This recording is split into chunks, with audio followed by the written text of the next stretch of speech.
Eu sou o Chief Marcos Bonfim. Eu estou criando, vamos dizer assim, um bate-papo com vocês, que será de uma forma abrangente. Provavelmente eu vou fazer isso uma ou duas vezes por semana. Eu quero falar, vamos dizer assim, globalizando vários assuntos, sem focar especificamente num vídeo com um propósito só. Vou falar generalmente e, como quem diz, eu quero falar, quero me expressar, quero comentar e conto com o feedback de vocês para que nós possamos ter uma conversa entre pessoas, vamos dizer assim, maduras, coerentes e colocarmos os nossos pontos de vista. Bom, uma delas o que me chamou muita atenção essa semana foi a briga judicial entre Flamengo e Palmeiras, né? Nós estamos numa crise mundial, nós estamos numa situação muito delicada no mundo em que muita gente, a maioria da população mundial está passando por uma dificuldade tremenda de sobreviver, doença, enfrentando essas mortes. Aqui nos Estados Unidos chegamos agora a 205 mil pessoas que já faleceram com essa doença. Nós temos aí no Brasil 142 mil, né? Pessoas também que faleceram, e os nossos líderes praticamente ignorando ou se fazendo de, como quem diz assim, que isso realmente não é big issue, que não é um grande problema, tá? Então isso incomoda muito. Mas vamos voltando no Flamengo. Vocês viram que o Flamengo, com 16 jogadores que pegaram essa doença, e o que eu estou querendo comentar não tem nada. Eu sou flamenguista, mas não estou defendendo o lado do Flamengo. Eu estou falando de uma maneira, vamos dizer assim, humana, tá? Então, só para ressaltar a você, eu acho que o Flamengo deve sofrer as consequências pela morte daqueles jovens que está na justiça até hoje para ser indenizado pelo o Clube de Regata Flamengo. Eu acho que o Flamengo tem que ser responsabilizado. Ponto. Você cometeu erro, assuma a sua responsabilidade e vamos tocar a vida em frente. Mas voltando a esse jogo, duas coisas que me surpreendeu. Primeiro é a falta de respeito entre o próprio judiciário. Um juiz caçando a liminar do outro. Rapaz, tá uma bagunça. Hoje nós não sabemos, a justiça te deu causa de ganho, amanhã vai ser diferente, é uma loteria, virou uma loteria. Cada um tem a sua constituição, cada um tem a sua interpretação, e isso faz valer que a lei, ela não é clara, ela não é específica, ela não é objetiva, cada um interpreta de uma maneira que realmente que você não sabe.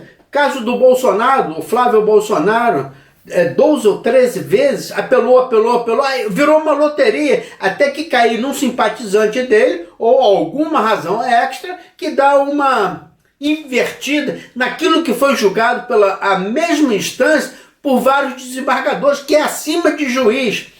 Bom, nós vimos aí agora o Crivella, né, o prefeito do Rio de Janeiro, foi votado por 7 desembargadores, vai apelar. É um negócio, sabe, a lei não... É uma loteria. Então vamos supor que após o julgamento de 7 desembargadores, foram 7-0, vai apelar, aí um outro juiz decide, não, isso não vale. É uma coisa lamentável. Uma outra coisa que me chamou muita atenção nessa semana, que saiu no Globo News, no jornal, no G1, em relação aos homicídios. 70% dos homicídios não são concluídos. Nós estamos falando uma média de 60 mil homicídios por ano. Você sabe lá o que é isso? 70% não é investigado. E aí? com tanto dinheiro gasto na justiça, promotores ganhando uma fortuna, delegados ganhando uma fortuna, e daí? O povo gastando uma fortuna para manter toda essa estrutura e 70% dos homicídios não são investigados. Bom, em minha opinião e a minha sugestão, o primeiro passo para dar solução, inclusive foi no Fantástico, desculpa, no Fantástico mostrou que a perícia no Distrito Federal ela é muito mais eficaz comparando com todo o Brasil. Bom, se depende das investigações totalmente da perícia, eu venho propor que, e é a minha opinião já há muito tempo, que essa função de delegado não exista mais. Porque, na verdade, ela não é a função, não estou falando de pessoa. A função de delegado, eles não investigam. A lei diz que o delegado tem que ir ao local para poder ter noção dos acontecimentos. Eles não vão. Eles não vão. Mas querem o poder para investigar. Aquela ambição do poder, e querem ser chamados de doutores, quando nem mestrado fizeram. É uma coisa de você pensar, repensar, nós brasileiros, para que essa função de delegado, no mundo todo não existe essa função, somente no Brasil e mais dois países não posso ofender insignificante, mas seria um país, vamos dizer assim, ser uma expressão mundial muito pequeno, de terceiro ou quarto mundo, que tem essa função.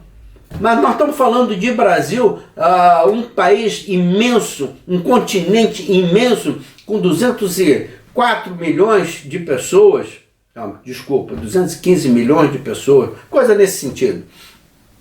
E nós ainda temos uma função, ao qual o certo seria você começar a sua função de policial por baixo, uma entrada única, e galgando passo a passo até você conseguir chegar a posições de liderança. Investigadores especializados.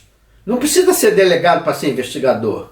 Nos Estados Unidos, por exemplo, são policiais que são encarregados da investigação. Enfim, nós isso não vamos fazer um vídeo mais específico sobre essa situação para que vocês possam entender a nível de investigação as pessoas que são responsáveis e como é feita essa estrutura. Uma outra coisa que eu quero falar com vocês, como é que você escolhe o seu líder? É porque você tem uma certa identificação, certo? Vocês têm praticamente, não são todos os valores, mas você tem valores muito fortes que se aproximam daquela pessoa ao qual você respeita, e você é uma pessoa que te atrai, é uma pessoa que você se identifica, né? Vamos colocar dessa maneira. Eu analisando, pensando, refletindo, você vê aí o Trump, Bolsonaro e o premier de Israel. Todos eles encralacados com a justiça, com fraudes, com mentiras.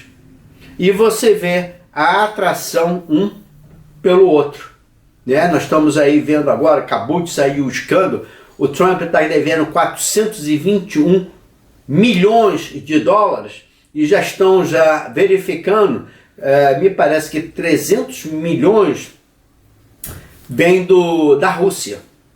E o seu próprio filho declarou, que saiu hoje aí, um tempo atrás, que eles não dependem do dinheiro de investimento dos americanos.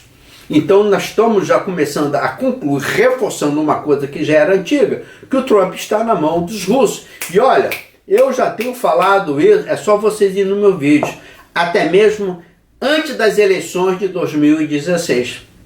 Infelizmente perdi muitos amigos, que na verdade eu não posso considerar amigos, mas eram pessoas chegadas a mim, que nós tínhamos um bom relacionamento, e por causa do Trump e por causa do Bolsonaro se afastaram da minha pessoa por causa de política, simplesmente por causa de política, né? Nós estamos vendo aí o Bolsonaro não assume a responsabilidade de nada. Quando a coisa fica preta, ele aponta para quem ele colocou a responsabilidade e ele não assume nada. Ele só quer assumir aquilo que vem a ser popular. Já nem chegou ainda 2 anos de governo, já está fazendo campanha para as próximas eleições. Cara, isso é um absurdo. E 30%, vamos colocar aí, 30% da população admira e aplaude. É uma coisa... Aí eu falo, vamos voltar aqui que estourou agora essa semana, o escândalo que todos nós já sabíamos, mas não tínhamos nenhuma prova que pudesse sustentar sobre o Trump não pagar imposto. Vamos lá no Bolsonaro, está gravado o Bolsonaro falando e incentivando a você a não pagar imposto, a sonegar impostos, e você vê aí agora a história dos Bolsonaro comprando tudo com valor em dinheiro, cash. Por quê? Para não ser pego nas sonegações, manipulando totalmente um sistema. Isso é caracterizado, inclusive nos Estados Unidos. Vou a você que está me assistindo. Se você tiver mais do que $5.000 cash com você e por acaso a polícia lhe parar e você não comprovar a origem do dinheiro, esse dinheiro é retirado de você, até que você comprove a origem do dinheiro. $5.000. $5.000, tá bom? Eu tinha um amigo de Carolina do Norte, um conhecido, um mecânico, um rapaz muito bacana. A sua situação imigratória nos Estados Unidos não era, vamos dizer assim, legal. Ele estava ilegal nos Estados Unidos, mas já vivia já há algum tempo. E ele, com $11.500, foi comprar um carro com dinheiro vivo.